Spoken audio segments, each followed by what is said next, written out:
place that I can be. That's Rachael Yamagata from her new album, Starlit Alchemy. We found Rachael at home in Woodstock, New York, and talked to her about making a record she calls A Guide for Transformation. That just after she's celebrated her birthday. I'm usually working, so this is the first birthday. Actually, I guess last year I wasn't working, but I'm usually on tour, so I don't think anything of it. Right. And now because of this record's coming out, I'm so busy that it's almost like, oh God, like, no, I don't want to do anything. Please, no, I just need sleep. That's what I want for my birthday. But yeah, as time goes on, it's sort of like it's like I spend 1 minute being like, oh right, the whole year. Did I really appreciate that year? Because now that year is gone, and they just they fly. They They do just totally fly, fly. and I can tell you they fly Yeah. even faster the older you get because I got a few years on you. I I maybe just a couple, but not much. Not Oh, much. no, no. Anyway, we won't go into that. So Starlit Alchemy is coming out very soon, in just a few days or so. So how are you? It's been a while since you've gone through all this. Is it a lot different now than it was 9 years ago or whenever it was you went through this malarkey? I have to say it's pretty different. I mean, social media, it's like a full-time job doing these things, and having that be a primary source of exposure is news to me. I was like, what's I'm used to the traditional sort of radio teams and Right. publications and all these things, and no, it's like, how do you get your song into 15 seconds so that it has a captivating enough something? And, it's a whole different thing. And of Yeah, course, you're talking about absolutely. getting your thing across in 15 seconds. You've made a record that you kind of want people to listen to all the way through from beginning to end. So Totally. you're right into the I zeitgeist am there, aren't you? I am completely, I've been saying, I almost named this record The Archivist because I was like, this is the last time that I might actually be able to entice some longtime fans to really understand that it is that kind of album, and it's a collaborative listening experience, and you'll get more out of it if you take a walk and put it in headphones and have the time. And I don't know by the time my next record comes out. I mean, it's not going to be 9 years, or else it's, whatever, it's done. But there's, who knows what the attention spans of the modern day human is going to be. I think we're in flood capacity right now. It's Yeah, it's just like, it's overwhelming. There's so much going on. So there is. much. It's Yeah. yeah, stuff coming from all directions. You don't know where to look, what to Yeah. listen to, what to look Yeah. at. Yep. All right. So Yeah. when did this album start to become a thing for you? 2019, I had started the songs. I'm like getting the collection of stuff. In 2020, I hadn't booked any tours. I was like, this is the year I'm making the record. That's the focus. And then 2020 hit, and it was such a surreal, profound experience on so many levels that the record took the back seat. It was connecting as best we could with the ones we love, and changing perspective on how to live our lives and what are we doing and who are we spending it with and all of that. So I didn't get back into it until about 2022, and some of the songs had reshaped by then. There's no way to ignore that experience, especially when Yeah. I'm in the midst of creating stuff. I had some people pass unrelated to 2020, but like all of these changes started shaping this like meandering, surreal experience. And I'd start to record demos. And then the issue became how to fund it, because all the money I'd set aside to make the record in 2020, I lived off for 2 years. Right. So I did another round of worldwide touring to make the money to go back into my house to the studio and make the record. So the 9 years is really, it's not like I've been stewing on music for 9 years and this is like the album of my 9 years. So, but it's like there's a lot of stuff that goes into like making the thing and getting it out, and then the process of, partnering up, if you're going to partner up with somebody to release it. So, yeah, Yeah. that's Because it in a nutshell. because speaking of partnering up, you kind of are working outside the major label system these days, and that sounds like you're doing it on purpose. I assume you must have some issues with it, some experiences that have soured it for you.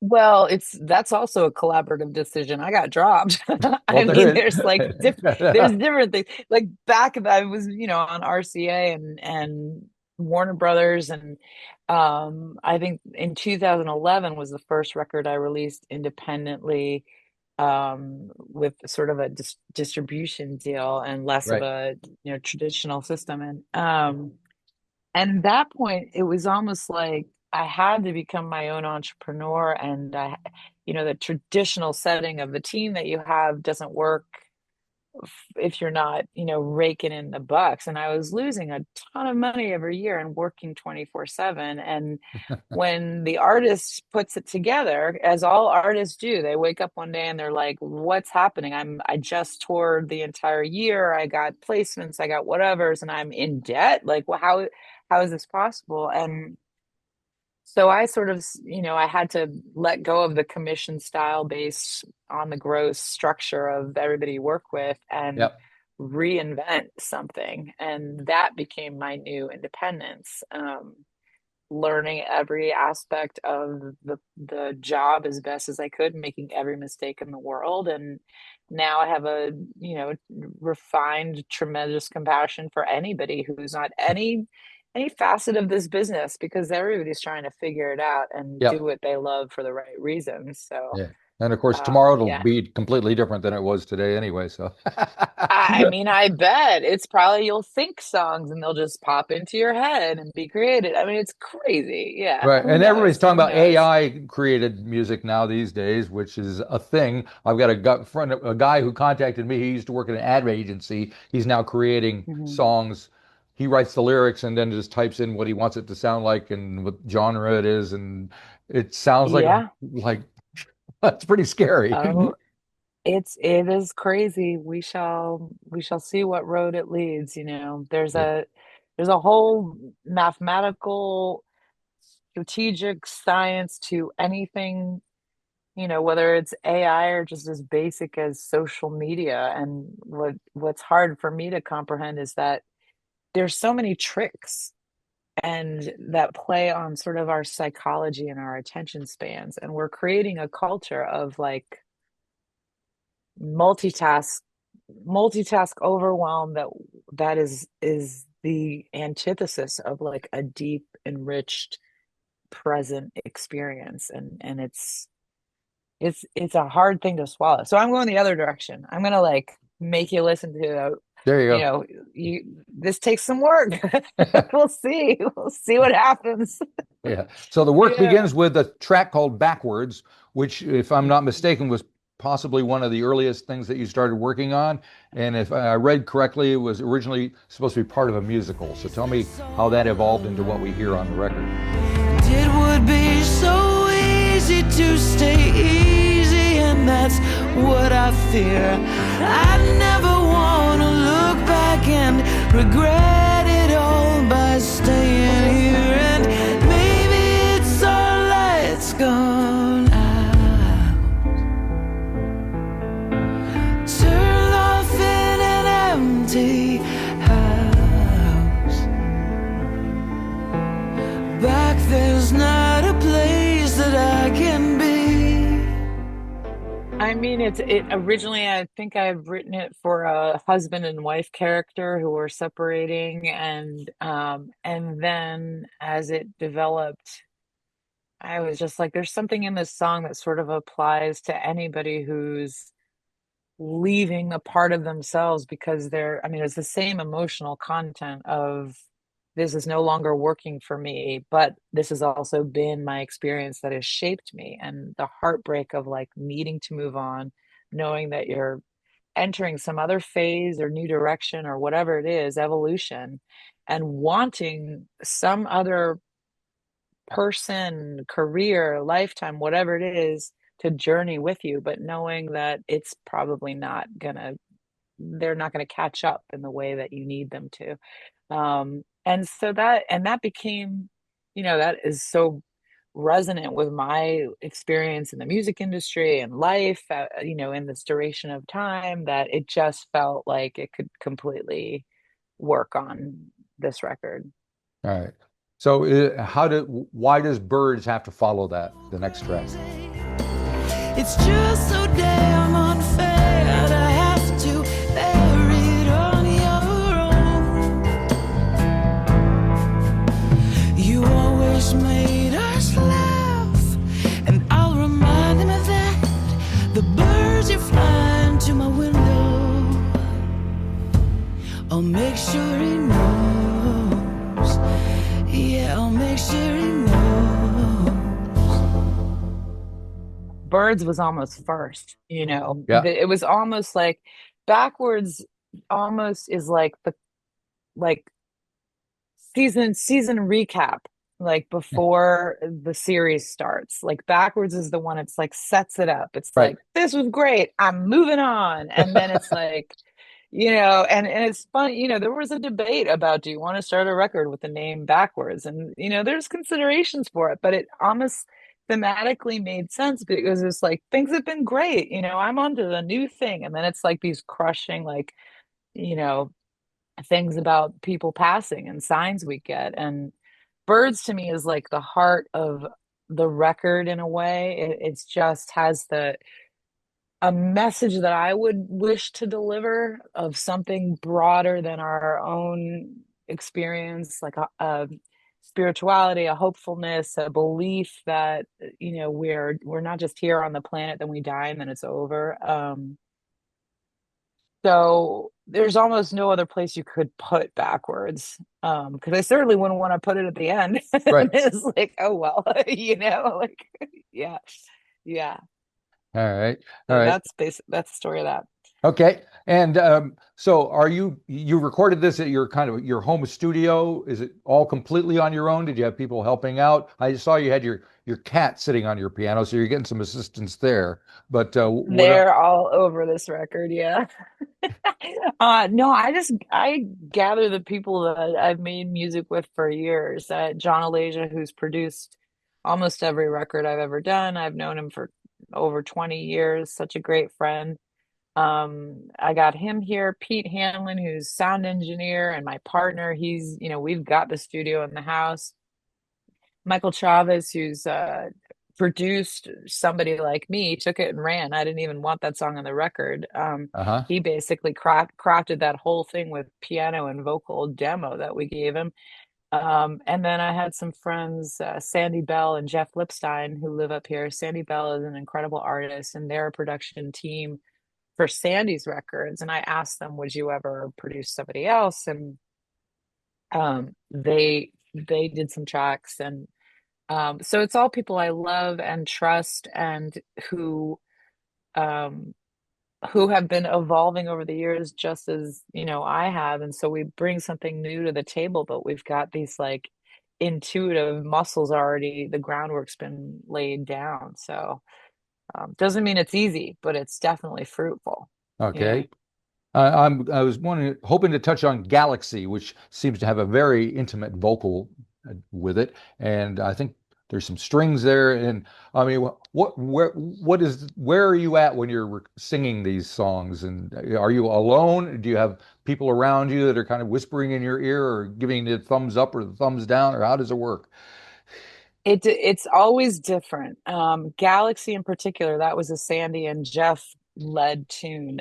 Sandy had given me this intuitive reading by like a psychic, basically, and Uh, and immediately after this thing, I just like sort of started writing this song based on a lot of the conversations that we had.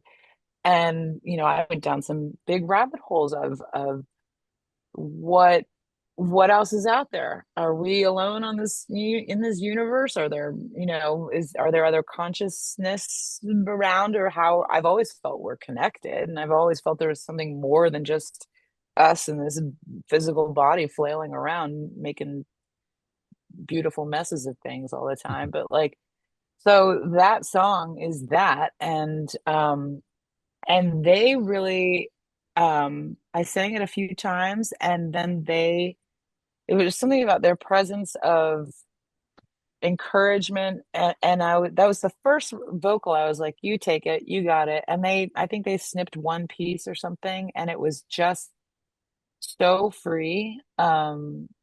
Jeff wrote all the strings and was conducting the strings. He played the drums, and so some songs are like that. Some I love to be in a living room with just a great sounding mic and beautiful vocal chain. And I really, I'll do them by myself because I just know when I've got it and when I Right. don't. Others I can really benefit from a producer knowing when I'm in self-indulgent, had a glass of wine, it's dark, I'm really feeling it, but it sounds crazy. And like, it sounds like late night insane. Like I remember one night, and when I was signed to Warner Brothers, Perry Watts Russell, like bless him, like he's A&R at the time, and we're all in this big fancy studio, and I'm singing some song, and I'm way across the room in a vocal booth, and I'm like, I took my shirt off to like feel free. Like they can't see me, the lights are off, but I'm singing for like 3 hours, and they'd be like, how'd you feel about that? I'm like, I got more in me. I got more in me. Let me do another take. I'm so in it. And we listened back the next day and it was terrible. And I'm like, I can't believe you let me like go on. It was such a testament to them being sort of encouraging, like you Right. got to work it out, she's believing in it, let her go, let her do Yep. it. But I was like, wow. So yeah, sometimes you just never know till you listen back whether you got it or not. Sometimes you really feel it and you're like, yeah, And I I can got it. see their point of view. It's like, well, maybe she's onto something here. Let's just let her Yeah, go. What do we know? She's the artist. totally. So Yep. very, Oh yeah. all Yeah. right. So you're taking the show on the road. I think you got a tour that starts in about a week or so. What is that going to sound and look like? Michael Chavez, so he's the guitarist. He's like Daniel Lanois, one man band. He can Right. play, he's a master guitar player with just beautiful soundscapes. But he's also, keeping a rhythm with a stomp pedal, and he can pick up a bass and play keyboards. He can do so much in terms of texture. And then I have a violinist and a cellist Oh, great. who are I've never gone on tour with. They're both incredible, and very intuitive. So I'm not an easy person to play with, especially if we don't have a rhythm section. There's Right. a lot of like meandering movement, and they just nail it. So yeah, rehearsals start in a few days and off to the races. Do you need to So have a grand piano wherever you play, or do you play on different keyboards, or what kind of setup um do you we require? chose we this grand piano is always a luxury, and we requested rooms that have them in house. So most of the rooms that we're playing like a cemetery, and like we're playing a couple churches. I wanted things that sort of matched the vibe of this internal deep dive of a record. And but no, I've played on, I prefer that. That's the greatest thing ever. If I had a full rhythm section, grand pianos are a little tricky, and I'm well versed in hauling my keyboard around, but Right. I there's nothing like the feel of a real piano. All It's right. wonderful. And are you thinking what you're going to do next at this point? Because this is probably kind of you a while since you've Yeah. actually written these songs. Well, there's one more project immediately when I get home, which is we filmed and recorded about 6 or 7 of these songs, but with a string quartet Oh, and nice. an upright, sometimes electric bass player. And we did them live in a room, and we filmed it, and it was at the house. And I think they were so interesting. I've never done that. We'd rehearse the song and then we'd film it like for an hour and an hour and an hour. It was like putting on a wedding. It was crazy. It was 2 days of absolute like chaos, and like I still can't believe we pulled it off. And but magical. It just had that frenzy about it that made something really like special, and Right. everybody walked away thinking this was really special. So when I get back, I'm gonna start digging into those tracks and looking at footage, and then after that sort of piece is done and we figure out what to do with it, then for me, it'll be time to, I mean, maybe do some more touring. I usually tour worldwide. We'll see. Right. But I am also itching to like start some new material. So There you go. yeah, All right. Sounds like it's all happening. Very good. Thank you for taking time to it talk to is. me. It's get down here if you can. It'd be nice to hear and see these songs in the same room and all that stuff. So I yeah. I would love to. I'm very jealous. My brother was there for a couple months filming a movie. He's a director Oh and yeah. had the best time. Yeah. I You have a will twin come as brother. Is soon that as your I twin can. brother? No, that's my younger brother. Oh, My twin is a parent of five and has a full-time job and doing something totally not in the arts. But my younger brother is Josh Rubin, and he's right. a director, writer, actor, and so Yeah. he loved filming down there. Oh, Yeah. good. Yeah. Well, there is a bit, although I just see that Trump just announced that any films that are not made in the United States will be have a Are hundred you percent kidding? thing put on them. So yeah. Are you kidding? I Oh my I couldn't make God. this stuff up. Are you kidding me? No, no. Wow. So much for that. Crazy. I mean, it just gets more bizarre and it's insane. Yeah. Yeah. Well, Ah, yes. Well, we won't well, go I into hope, that. What's that? yeah, that's a whole other show. That's a whole other Yeah. show. There's no end to that one. All right. Well, thank you very Yeah, much. Appreciate it. Great talking to you, and good luck with everything. you too. And happy Thank you birthday. so much. I appreciate it. Thank you. If you enjoyed this episode of the 13th Floor's Music Talk series, please be sure to subscribe to the website or to the YouTube channel. Follow us on Facebook or Instagram and wherever you find your podcasts. There's a whole lot more to discover.